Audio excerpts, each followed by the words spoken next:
Like کریں، subscribe کریں، bell icon کو دبائیں تاکہ ہماری ویڈیو سب سے پہلے آپ کے پاس پہنچ سکے۔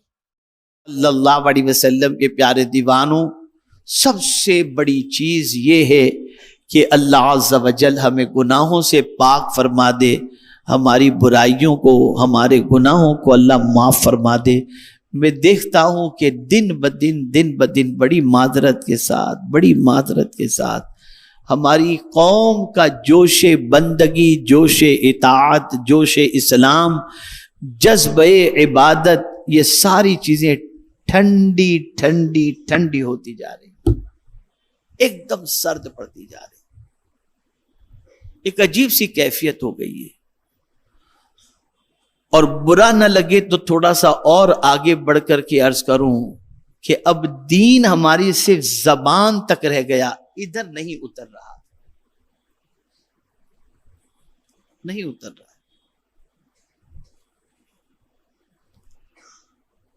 یہ نہیں بدل رہا اندر سے۔ آقا کریم صلی اللہ علیہ وسلم کا جو انقلابی کام ہے، اور جتنے بھی انبیاء کرام علیہم الصلاۃ والتسلیم تشریف لائے، ان کا جو انقلابی کام تھا وہ ظاہر بدلنے والا نہیں تھا، دل بدلنے والا کام تھا۔ انہوں نے دل بدلے لوگوں کے، سوچ بدلی لوگوں کی۔ ہمارا دل نہیں بدلتا۔ ہم اگر اپنے دل میں جھانک کر کے دیکھیں تو وہی گناہوں کی محبت، وہی دنیا کی محبت، بلکہ ہم بڑی معذرت کے ساتھ میں کیا بتاؤں آپ کو کہ ہم تو بندگی بھی کرتے ہیں نا تو دنیا کے لیے کرتے ہیں، اللہ کے لیے نہیں کرتے۔ کیا کوئی 2 رکعت آپ کو ایسی بھی یاد ہے جو آپ نے اس نیت سے پڑھی ہو کہ مولا یہ 2 رکعت صرف اس لیے پڑھ رہا ہوں تاکہ تو راضی ہو جائے؟ نہیں پڑھتے ہم۔ میں اگر اس وقت آپ کو کوئی عمل، وظیفہ ایسا بتا دوں کہ یہ وظیفہ پڑھو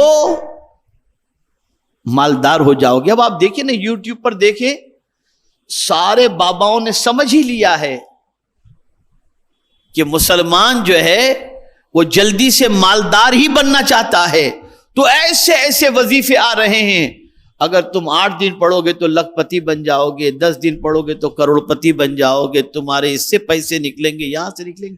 اور دیکھیے اس پہ ویوز، اللہ اکبر، یہی سب آدمی دیکھ رہا ہے۔ لیکن کوئی ایسا وظیفہ یوٹیوب پر آپ کو نہیں ملے گا کہ یہ وظیفہ کرو تم گناہوں سے بچ جاؤ گے، ایسا کوئی یوٹیوب پر عمل نہیں ملتا۔ قرآن پڑھو تو بھی مال کے لیے، حج کرو تو بھی مال کے لیے، روزہ رکھو تو بھی مال کے لیے، زکوٰۃ دو تو بھی مال کے لیے، سب کچھ ہم کرتے ہیں صرف دنیا کے لیے۔ ہمارے حاشیے خیال میں بھی یہ بات نہیں ہوتی کہ ہمارا رب راضی ہو جائے۔ بس ایک آیت آپ کے سامنے عرض کرتا ہوں، اور اس کے بعد میں آپ کے ضمیر کو جھنجھوڑنے کی تھوڑی سی کوشش کروں گا تاکہ آپ اس کو سمجھ سکیں، اور ہفتہ واری اجتماع میں جو آپ بڑے ذوق و شوق سے تشریف لاتے ہیں تو آنے کے بعد آپ کی زندگی میں کوئی انقلاب بھی آپ پیدا کر سکیں۔ اللہ کی رضا کس طرح سے حاصل ہوتی ہے، اس کا ایک قرآن کی روشنی میں ایک آپ کو میں طریقہ بتاتا ہوں۔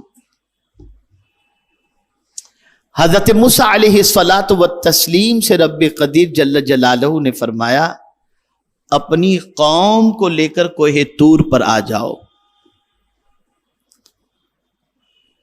حضرت موسیٰ علیہ الصلاۃ والتسلیم اپنی قوم کو لے کر کے نکلے،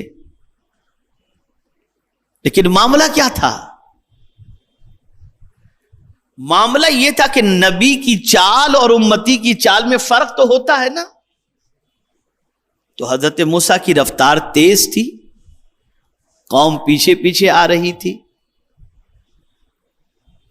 اب حضرت موسیٰ علیہ السلام کوہ طور پر جلدی پہنچ گئے، توجہ چاہوں گا، کوہ طور پر جلدی پہنچ گئے تو قرآن کہتا ہے کہ رب نے حضرت موسیٰ علیہ السلام سے فرمایا، لما تعجلک عن قومک یا موسیٰ، اے موسیٰ تم نے تمہاری قوم سے آنے میں جلدی کیوں کر لی؟ کہاں ہے تمہاری قوم؟ تم جلدی کیوں پہنچ گئے؟ کہاں ہے تمہاری قوم؟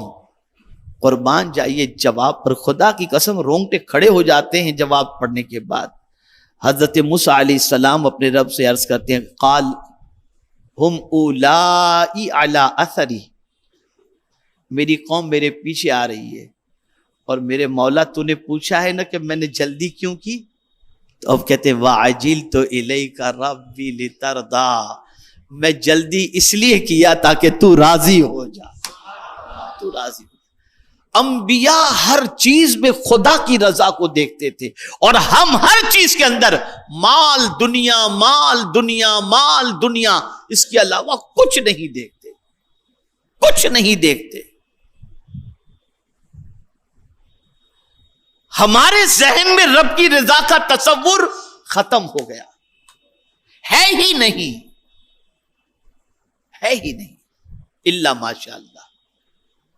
تو میرے پیارے آقا صلی اللہ علیہ وسلم کے پیارے دیوانوں، اس کو راضی رکھنے کے لیے جو کچھ بھی کرو، اس کو راضی رکھنے کے لیے کرو، روزے رکھو اس کو راضی رکھنے کے۔ اس ماہ مبارک میں رات کو اٹھو مصلی بچھا، مولا تو ہم سے راضی ہو جا، اس کو منا لو، اس کو منا لو، اور وہ راضی، ارے اس کی تھوڑی سی خوشی بھی حاصل ہو گئی نا، تھوڑی سی خوشی، اس کو قرآن نے کہا ہے، تھوڑا سا بھی وہ راضی ہو گیا نا تو یہ بہت بڑی چیز ہے۔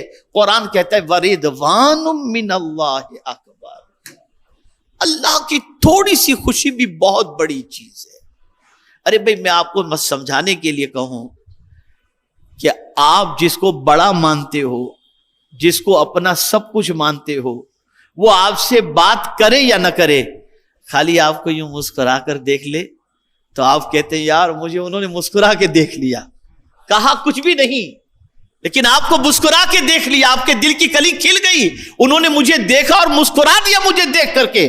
تو جس طرح سے ایک انسان، یہ سمجھنے سمجھانے کے لیے اللہ کی ذات ساری تمثیل سے پاک ہے، جس طرح سے ایک بڑے کا مسکرا کر کے دیکھ لینا ہمارے دل کو باغ باغ کر دیتا ہے، ایسے ہی میرا مولا اگر ایک بار ہم پر صرف نظر کرم کر لے ہمارا بیڑا پار ہو جائے گا۔ لیکن ہم کبھی اس کی طرف توجہ نہیں دیتے، اس پر توجہ دو، لو لگاؤ اس سے، تعلق قائم کرو اس سے، رشتہ استوار کرو اس سے، ادھر ادھر مت دیکھو، اس کو دیکھو، اس کو دیکھو۔ ہم سب کو دیکھ رہے ہیں، رب کو نہیں دیکھ رہے، رب کو نہیں دیکھ رہے،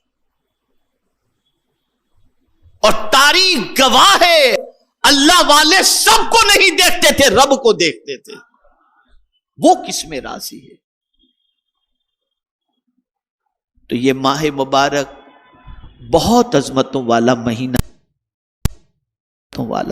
ہے، اللہ توفیق دے اور ماہ رمضان کے روزے آپ کے لیے گراں نہ لگیں تو اس ماہ مبارک میں حضور صلی اللہ علیہ وسلم کا معمول زیادہ سے زیادہ روزے رکھنے کا تھا۔ ماہ رمضان کے بعد سب سے زیادہ روزے حضور ماہ شعبان کے رکھا کرتے تھے، تو آپ بھی ماہ شعبان کے روزے رکھیں، اور اس ماہ مبارک میں آیت درود نازل ہوئی تو کثرت سے درود پڑھتے رہیں، اس ماہ مبارک کثرت سے درود پڑھتے رہیں، کثرت سے درود پڑھتے رہیں۔ اور اسی کے ساتھ ساتھ میرے پیارے آقا صلی اللہ علیہ وسلم کے پیارے دیوانوں، درود ایسا عمل ہے، اللہ اللہ اللہ اللہ، جس قیامت میں کوئی کسی کے کام نہیں آئے، قریب ہی کوئی کھڑا نہیں، بھاگے گی، قرآن کہتے ہیں یوم یفر المرء من اخیہ، بھاگیں گے، ارے یہ بھاگو ادھر باپ کھڑا ہے، بھاگو ادھر، یہ قیامت کی سچویشن قرآن کہہ رہا ہے۔ دوست جیسا بھاگو دوست کے پاس ہے، ایک دوسرے کو دیکھ کے بھاگیں گے، کوئی کسی کے پاس نہیں ہوگا، اور سب کی حالت خراب ہوگی۔ تو پھر ایک ذات ہوگی جس کی قیامت میں سنوائی ہوگی، وہ جو کہہ دیں گے مولا وہی کرے گا۔ وہ کون ہے؟ وہ حضور صلی اللہ علیہ وسلم۔ اور سرکار صلی اللہ علیہ وسلم کا ایک مزدع جاں فضا سن لو، حضور صلی اللہ علیہ وسلم فرماتے ہیں قیامت میں مجھ سے سب سے زیادہ قریب وہ ہوگا جو مجھ پر کثرت سے درود شریف پڑھتا ہوگا۔ ماہ مبارک میں کثرت سے درود شریف پڑھو، کثرت سے درود شریف پڑھو، حضور صلی اللہ علیہ وسلم کا قرب نصیب ہوگا۔ اور میرے امام نے بڑی پیاری بات فرمائی، اللہ اللہ، آسیو تھام لو دامن ان کا، آسیو تھام لو دامن ان کا، وہ نہیں ہاتھ جھٹکنے والے۔ اگر تم نے حضور کا دست کرم تھام لیا، قیامت میں تو ہر کوئی ہاتھ جھٹک دے گا، لیکن اگر کوئی ذات ہے جو ہاتھ نہیں جھٹکے گی تو وہ مدینے کے تاجدار صلی اللہ علیہ وسلم کی ذات بابرکت ہے۔ اللہ مجھ پر، آپ پر، سب پر کرم کی نظر فرمائے، اور ہمیں ماہ شعبان المعظم کے احترام کی بھی توفیق نصیب فرمائے، اور اس میں عبادت و ریاضت کی بھی توفیق نصیب فرمائے، اور کثرت سے درود شریف پڑھنے کی بھی توفیق نصیب فرمائے۔ وما علینا الا البلاغ المبین۔ ہمارے ویڈیو کو لائک شیئر ضرور کریے۔